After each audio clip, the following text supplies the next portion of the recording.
My wife's best friend is from the Republic of Georgia, so through this friend, I ended up hearing these stories about this taxi driver. She's probably the only female taxi driver in that area. She's sort of been a hardened woman by life. The way she carries herself, she's strong, she's tough. She, at a young age, falls in love and is gonna be thinking she's gonna marry this guy. And at the same time, her dad passes away unexpectedly. And so she's mourning the loss of her dad. And in the midst of all this, in bad timing, her boyfriend asks her to marry him. She doesn't give him an answer because she's mourning the loss of her dad. After being rejected, from this marriage proposal, he leaves and never comes back.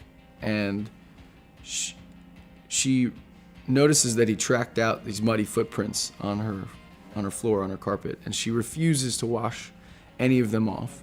And it got me really interested in this story. I imagined, well, why does she keep them? If I was her, what I would keep those around for. Each verse is sort of an era in her life, and it starts as this young, optimistic woman who is going to get married and her life's going to be amazing, and it kind of evolves and devolves. The name Cleopatra is important, I think. That's why it became the title track to the album.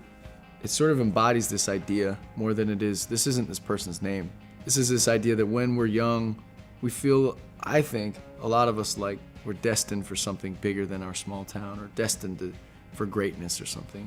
For this person who ended up feeling like she was late for this, late for that, late for the love of her life, and then she's gonna die alone, I think she started the same way we all start, which is feeling that way, and it doesn't always go according to that plan. When I talked to her, she said, the two best days of my life were when I got my divorce and when I had my only son. And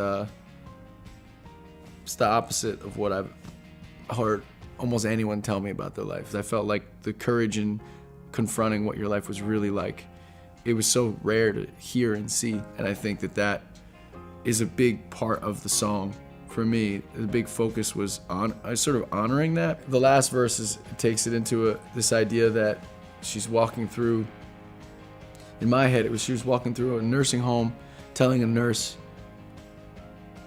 how great she was as a person, as a woman. She had all these dreams. She was taller than the rafters. She was this force. She was Cleopatra. And I imagine the nurse kind of saying, I'm sure you were, I'm sure you were, because the younger generation is always sort of, we're looking at ourselves and we think everyone else is kind of over and crazy. And I think the best way we learn from each other and actually are open to change is through telling of stories. It's not through arguments, it's not through statistics. Telling stories about characters. And that's, Cleopatra's a character to me, that you're trying to tell her story throughout these verses.